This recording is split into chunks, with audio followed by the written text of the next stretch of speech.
what's going on? It's a Block Bull right about now, bringing you the latest episode to the channel. Now, I'm just visiting the charts now. Obviously, it's pretty self-explanatory what's happening in the markets.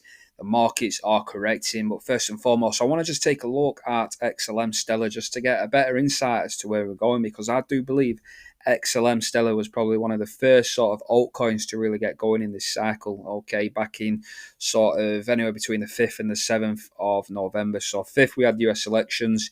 7th, we really started getting going, and that was at the Fed meeting, okay. So typically, we do get a Fed meeting every other month, yeah. The next Fed meeting is literally a couple of days away. So this Wednesday, 7 p.m. UK time, 2 p.m. Eastern time, we will see Jerome Powell obviously come out and deliver a speech. Okay, so we will see a lot of fluctuations in the market. Now, if we actually look at the altcoin leader, in my view, XLM, we've got this breakout down here. Like I say, 5th of November, US elections, boom, we rally all the way up. And since then, we have been creating a bull pennant, in my view. So XLM Stellar is doing very, very well, and it's looking like it's decision time now for Stellar to make a big move come Wednesday. Okay, so there's two sort of targets we've got, and I'm just going to do the sort of bullish sort of targets for XLM Stellar. So there's two targets. So there's either the conservative target, which is a sort of, opening of the sort of bull pennant, if you will, which is this here, this measurement, and you basically plot that at the apex. Okay, so from Wednesday, we could rally from current price action up approximately 170%. That'd bring you out roughly around sort of $1, $1.10, I would say. So it's only 10% in it, just over $1, I would say. So that's conservative. And then the other sort of alternative sort of price action will be this sort of move. Yeah, where we get the whole flagpole. So something like that, yeah. So Stellar could run up, in my view, as high as up here around 560% to start creating a new sort of pattern. We don't know what the pattern's going to be. Now, what I want to highlight is these bull pennants typically have anywhere between 60 to 70% success rate to the upside.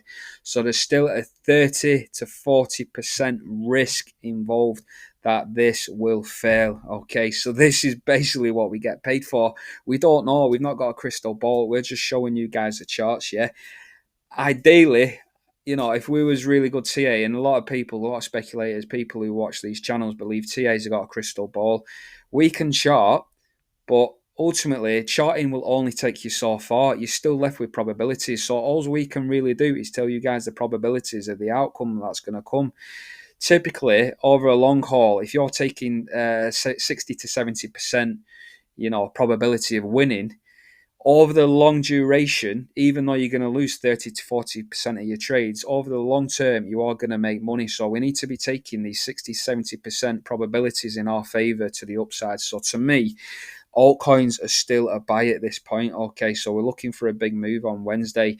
Now, initially, I was looking for a capitulation because I was seeing a lot of sort of rising wedges, which are typically bearish by nature. But for me, XLM's looking really, really bullish. So if in doubt, possibly look at XLM as a shout. Okay, now the good thing is XLM is heavily correlated with XRP, guys. So XRP is most likely going to break to the upside. Despite, for me, I was looking at a rising wedge, but then if I cut and draw it some other ways, we could potentially be looking at a bull pennant similarly to XLM Stellar and a retest, and I will visit XRP, yeah.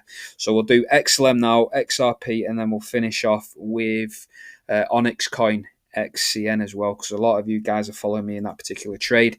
So let's dive into this sort of 1 hour time frame to have a look to see what's actually going on at the end of this apex.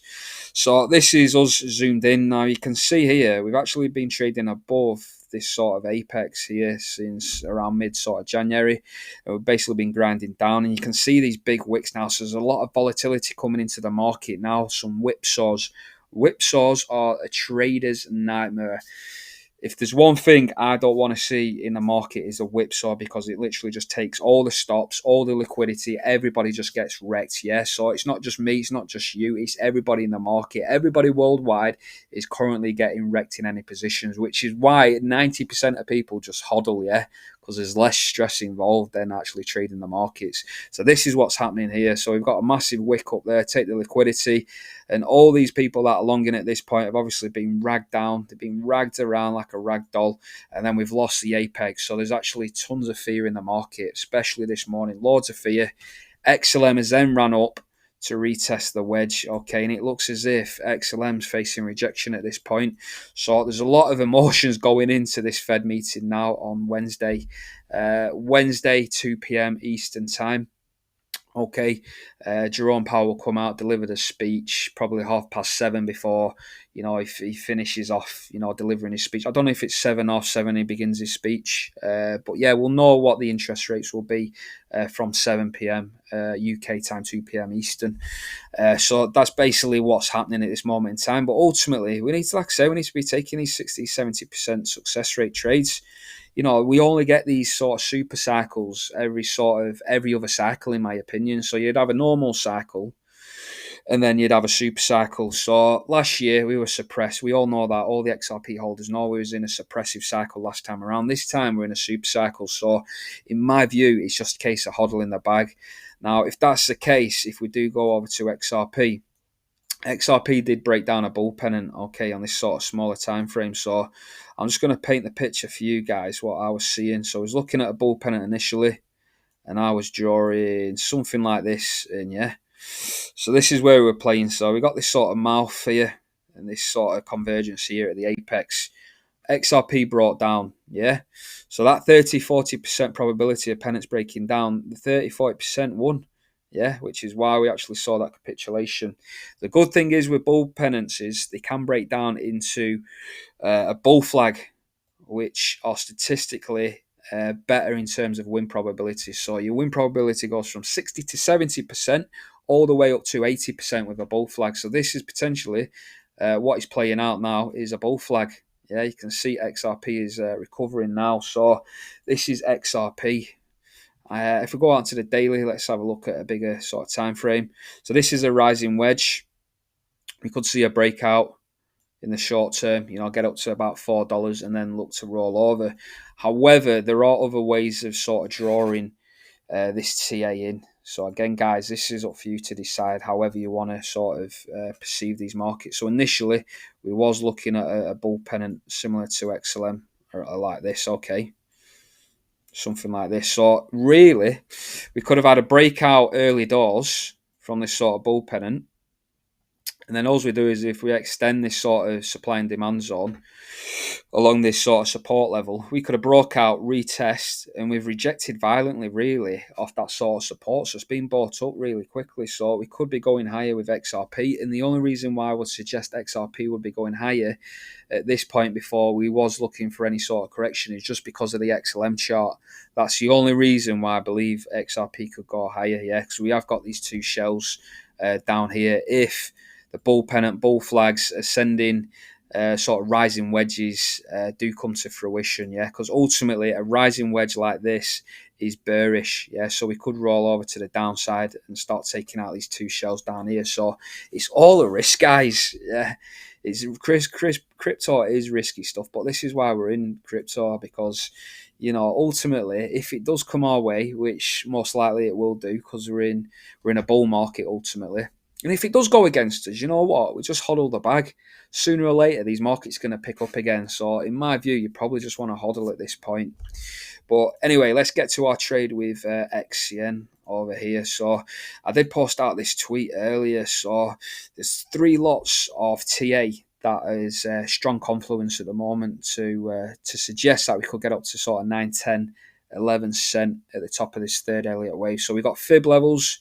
We've got Elliott wave, and we've also got the flagpole of the bull flag, okay, with this Onyx coin. So this is Onyx, and I'm going to go into the 4-hour just to give you guys a better overview.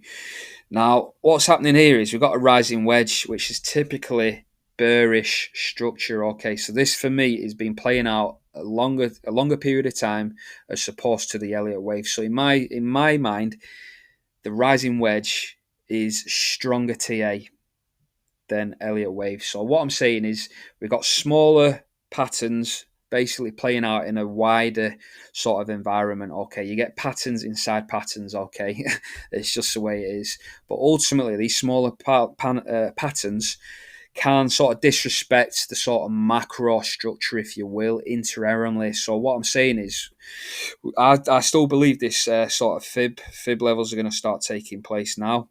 It is looking scary territory at the moment because it looks as if we're going to start breaking down out of this blue rising wedge. But we got the bull flag here, so this is the pole here, up and down here, and then we have the bull flag as well, which is sort of descending channel, which is what we've been looking at. Again, we can go into sort of smaller time frames to get a better gist. So this is basically the bull flag. And that's all occurring inside of the third wave, in my view. So we've got the Elliott wave up there. Then also we can plot the sort of fib targets up here as well. Yeah, so we've got these sort of Fibonacci sequences coming in here. And this is where we're targeting up here, around sort of 11 cent. Yeah, 9, 10 cent, somewhere along these lines here. So this is what we're looking for now. Let's just plot that there. So somewhat along these lines. Again, there's loads of lines on this, so I do apologise. But if we zoom in, guys, this red line here, this is where we've rejected. Come back into the sort of wedge. Looking for a breakout now to take out this purple line around 9, 10 cent. Yeah. And then we'll probably get a retest of that 2618 fib level there at the end of this rising wedge. So this is a risky play in my view. I'm no longer going to be playing this fifth wave if it does come to fruition. I'll just take my money at 8 cent. I'm out of the market. I'll look to rotate into some other cryptos that I've got sort of better value for money. For example, like Velo and Gala are the two obvious picks. Okay, guys. So, yeah, not financial advice. I'm just showcasing the probabilities. If you enjoyed the content or it's helpful, make sure to like, share, comment, subscribe. As always, I've been the Block Bull. Block Bull is over and out.